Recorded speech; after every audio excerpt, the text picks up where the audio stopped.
সব মেয়ের হয়ে আমি উত্তর কিভাবে দেব?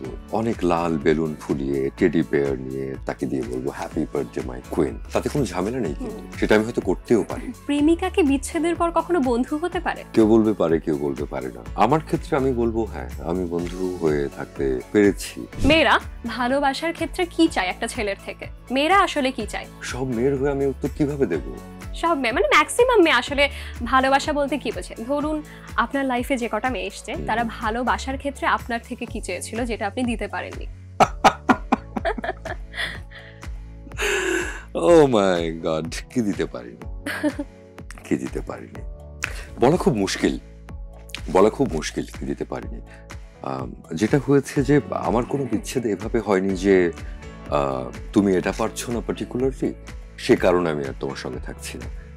আমার বিচ্ছেদ বা দূরত্ব তৈরি হওয়া বা এরকম যেটা হয়েছে সেটা খুব এক ধরনের দুজনের প্রতি দুজনের একটা রেসপেক্ট রেখেই হয়েছে, এবং অধিকাংশ ক্ষেত্রেই আমরা চেষ্টা করেছি যে এক ধরনের বন্ধুত্বপূর্ণ সম্পর্ক রাখতে।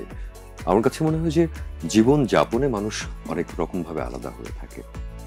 আমি এই এক্সাম্পলটা কদিন আগেই দিচ্ছিলাম যে আমি যদি একজনের সঙ্গে সম্পর্কে থাকি, সে হয়তো এমন হতে পারে যে সে এক্সপেক্ট করবে যে আমি তার জন্মদিনে অনেক লাল বেলুন ফুলিয়ে টেডি বেয়ার নিয়ে চকলেট নিয়ে ফলের রসে নিয়ে আমি হাঁটু গেড়ে তাকে দিয়ে বলবো হ্যাপি বার্থডে মাই কুইন।